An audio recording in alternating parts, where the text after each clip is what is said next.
Hey everybody, welcome to visionrecordingstudios.com and our YouTube channel here. And today I want to give a quick little video on an EQ little tip, or some people will call it a trick, but I hate that word. It's really not a trick. It's just kind of a tip, or some people call it a hack. I call it a tip. It's an EQ tip we're going to use on the master bus, and it is a way to add instant clarity back to your mix. If you have a mix that you're kind of finishing up for a project and it sounds really good, but you feel like there's some cloudiness in the middle, maybe the vocal doesn't sit where you want it, or the guitars seem a little too honky to you, and you're just looking for a little more clarity to kind of pull everything together. This is a quick little way to kind of do that, and it may help you. So first, let's take a listen to this band. This is an artist called Lisa Colby. This is a live recording, actually. It's a real simple setup here. We had a kick drum, a snare drum mic, and an overhead mic. Oops, I just raised that too much, and now we're going to be out of balance here, but that's okay. So this is a 3-mic setup on the drums: bass, guitar, and 1 lead vocal, female vocal. And I'm getting towards the end of this mix here, and I wanted to show you this trick. So it's a real simple session. It can, regardless of if it's live recording or not, this will work. So let's take a quick little listen. I'll let you listen to kind of the verse here and the chorus, so you can just kind of get a feel for what this sounds like. So here we go.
Okay, so here we go.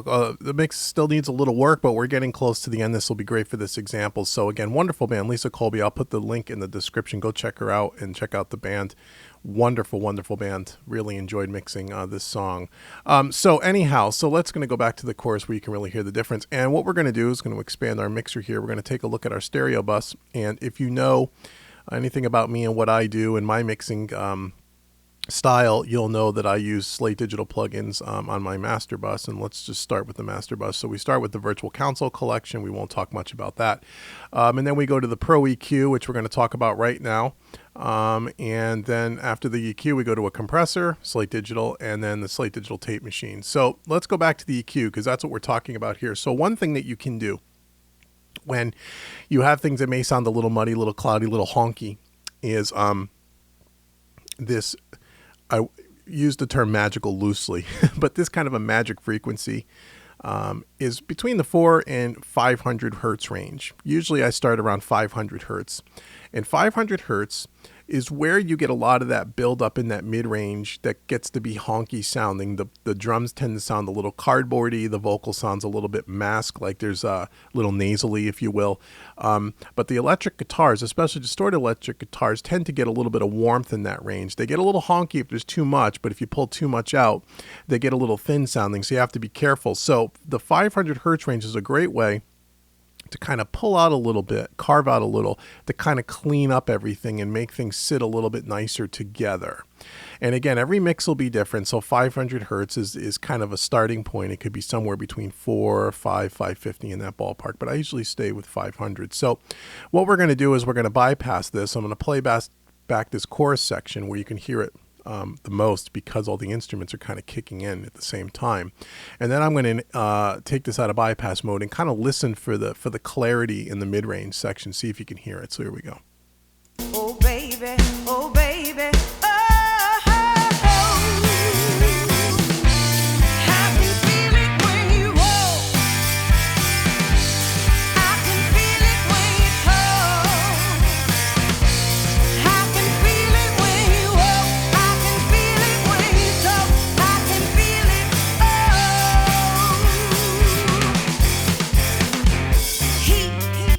So hopefully you're able to hear the difference there. When you pull out that 500 hertz, and we're only taking about 4 dB out, it tends to clean up the vocal.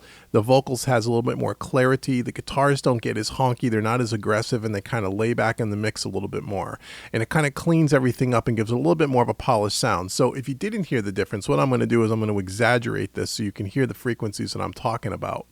And I'm going to pull it up so you can hear that nasty honkiness and pull it all the way out, and you can just hear what this does. So we're at 500 hertz. Here we go. Just take a listen. I'm going to exaggerate this so you can hear the difference. Baby, oh, oh, oh. I can feel it in my bones. I can feel it in my soul. I can feel it in my bones. I can feel it in my soul. Okay, that's too much, obviously, but you hear the difference. That's where that frequency sits. So I'm taking out negative 14 dB is probably a little too much, but let's just dial it back.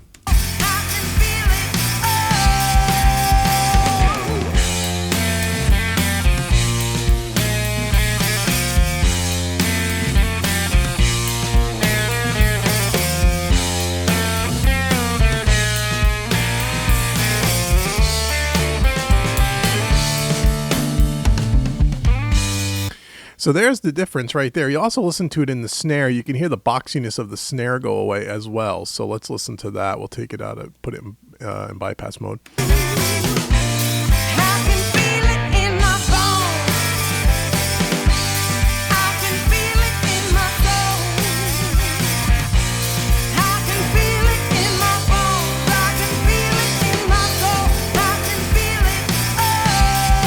So hopefully you can hear the difference. It really does add some clarity to the mix and pushes the vocal a little more forward, takes the honkiness out of the guitars and some of the boxiness out of the snare.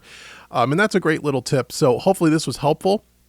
Again, if you have a mix that sounds a little cloudy, or even if you think the mix sounds great at the end, put this on and try this. Pull out 3 or 4 dB.